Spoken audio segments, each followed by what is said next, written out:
Good morning students. Capital સ્ટ્રક્ચરમાં Samni type આપણે જોઈ લિવરેજમાં. એમાં એક સમ આપણે કરાવ્યો છે, થિયરી ઓલરેડી પૂરી થઈ ગઈ છે.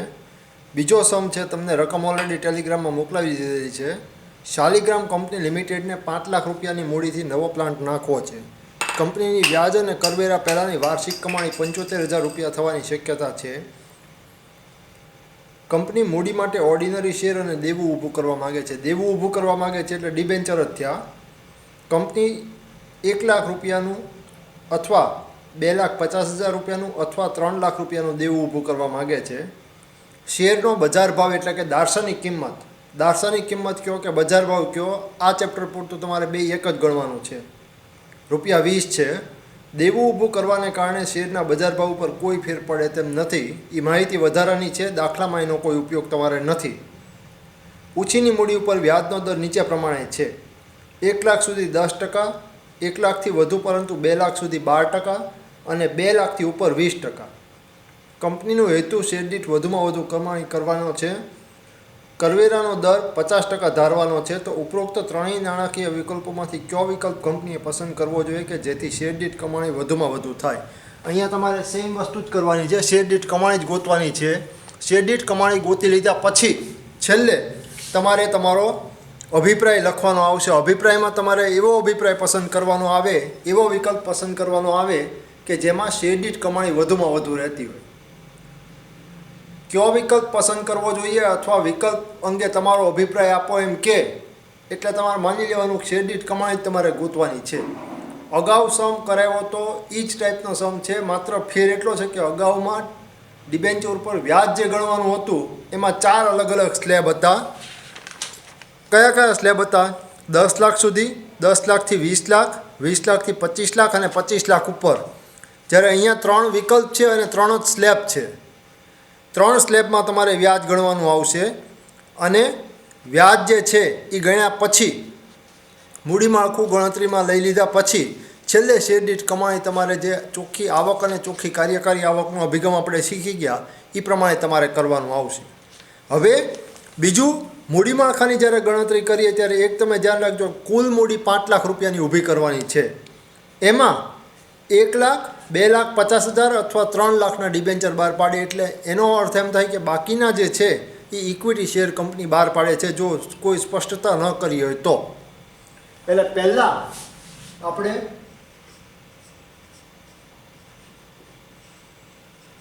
મૂડી માળખું છે એ બનાવી લઈએ.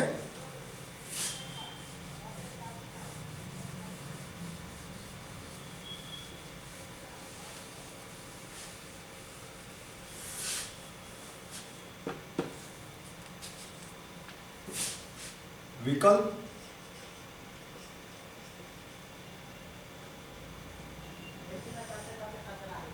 દેવાની રકમ લખશો કે ડિબેન્ચરની રકમ લખશો એક જ વસ્તુ થશે. ઇક્વિટી મૂડી,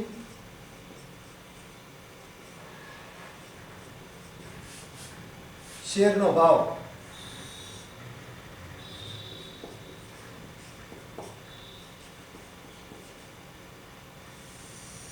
અને શેરની સંખ્યા.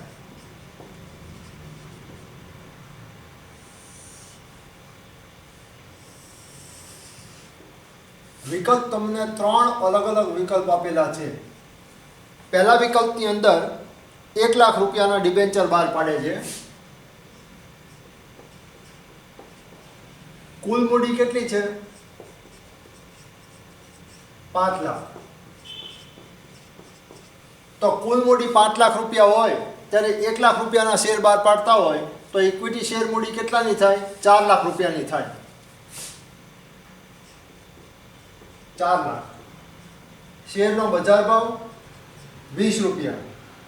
એટલે શેરની સંખ્યા તમારે છે એ 4 લાખ ભાગ્યા 20 એટલે 20,000 રૂપિયા, 20,000 શેરની સંખ્યા આવશે.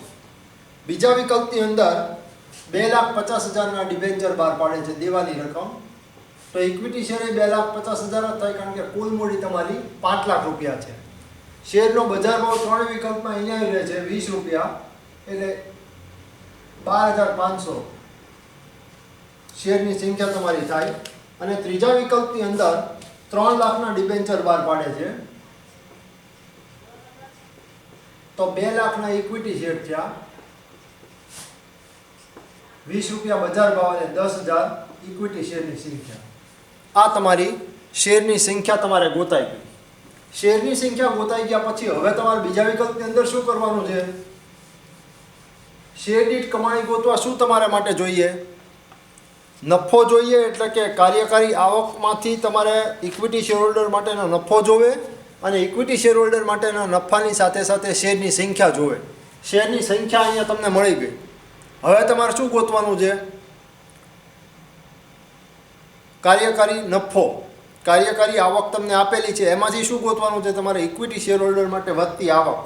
તો ઇક્વિટી શેરહોલ્ડર માટે વધતી આવકમાંથી કાર્યકારી આવક આપી છે, એમાંથી ડિબેન્ચરનું વ્યાજ બાદ કરીને કરવેરા બાદ કરવા પડે. તો ડિબેન્ચરનું વ્યાજ હજી તમારી પાસે છે ખરું, પણ સ્લેબ પ્રમાણે આપેલું છે. 1 લાખ સુધી, 2,50,000 સુધી ને 2,50,000 ઉપર એ રીતે આપેલું છે. એટલે તમારે અગાઉ જેમ ગણ્યું હતું એમ ડિબેન્ચર ઉપર વ્યાજ ગણવું પડે.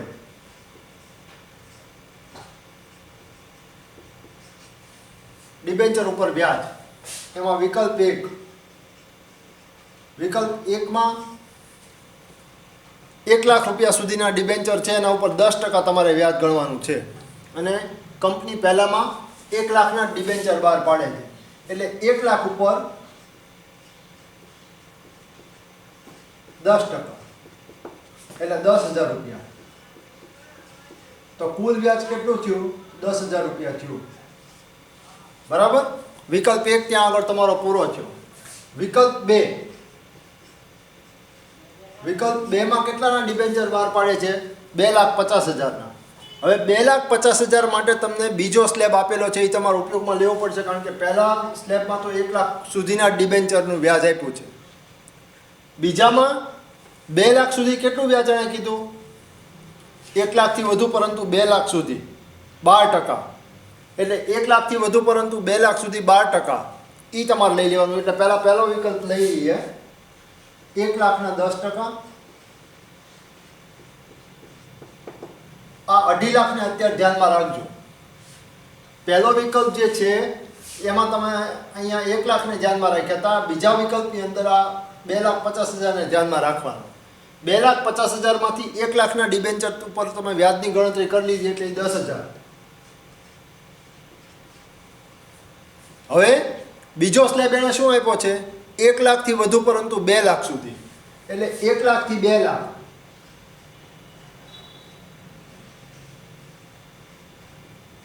એ કેટલા ટકા છે? 12%, એટલે ગુણ્યા 12%. પણ 1 લાખથી 2 લાખ એટલે રકમ કેટલી થાય? 2 લાખમાંથી 1 લાખ જાય એટલે 1 લાખ રકમ થાય. 1 લાખ રકમ ઉપર 12% વ્યાજ, એટલે 12,000 રૂપિયા વ્યાજ તમારું થાય. હવે તમે જુઓ, પહેલા 1 લાખ, પછી બીજામાં 1 લાખ, એટલે 2,50,000માંથી 2 લાખ તમે લઈ લીધા. આ 1 લાખ અને આ 1 લાખ, એ 2 લાખ થઈ ગયા. હવે માત્ર 50,000 રૂપિયા વધે. 50,000 રૂપિયા માટે તમારે ત્રીજા સ્લેબનો ઉપયોગ કરી લેવો પડશે, કારણ કે રકમ હજી ડિબેન્ચરની બાકી છે અને વ્યાજના સ્લેબ પૂરા થઈ ગયા તમારા. એટલે ત્રીજા વિકલ્પની અંદર 2 લાખથી વધુ, એટલે રકમ કેટલી થાય? 50,000 જ હવે તમારા વધે છે. એટલે એના કેટલા ટકા કરવા પડે? 50,000ના 20%. 50,000ના 20% એટલે 10,000 રૂપિયા થાય.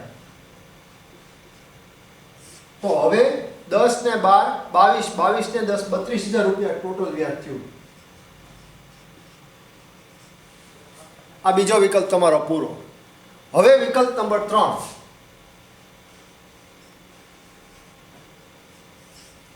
વિકલ્પ નંબર 3માં કેટલાના ડિબેન્ચર બહાર પાડે છે? 3 લાખ રૂપિયાના. તો આ બે તમારે સ્લેબ જે છે એ લઈ લેવા પડે. પહેલા 1 લાખ, એના 10%, એટલે 10,000. પછી 1 લાખથી વધુ પરંતુ 2 લાખથી ઓછું,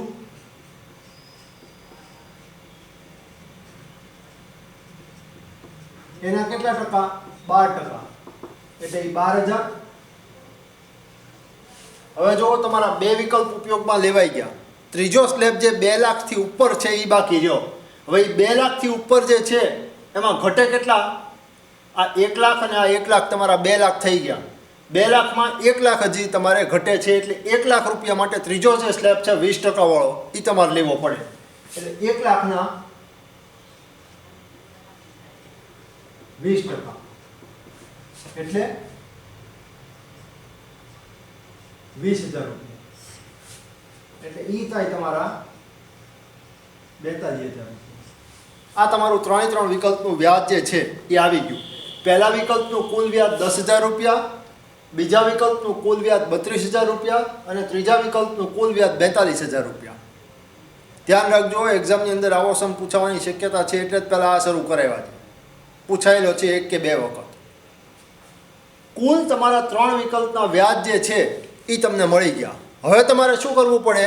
હવે તમને જે ચોખ્ખી કાર્યકારી આવક આપેલી છે એ ચોખ્ખી કાર્યકારી આવકમાંથી તમારે ડિબેન્ચરનું વ્યાજ બાદ કરવાનું, કરવેરાની રકમ બાદ કરવાની, ને જે ઇક્વિટી શેર હોલ્ડર માટે વધતો નફો આવે એનાથી શેરની સંખ્યાને ભાગવાનું. શેરની સંખ્યાથી એને ભાગો એટલે તમને શેર દીઠ કમાણી છે એ તમને મળે. પહેલાં આ 2 ગણતરી ફરજિયાત તમારે દર્શાવવી પડે. આ 2 ગણતરી તમે દર્શાવો પછી તમને આગળ ગણતરી જે છે એ થઈ શકશે. જોઈ લો એક વખત.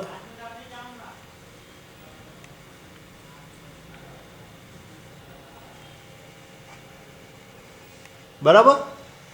હવે જે ગણતરી છે શેર દીઠ કમાણીની એ ગણતરી તમને બીજા વિડીયો લેક્ચરની અંદર અપલોડ કરું છું.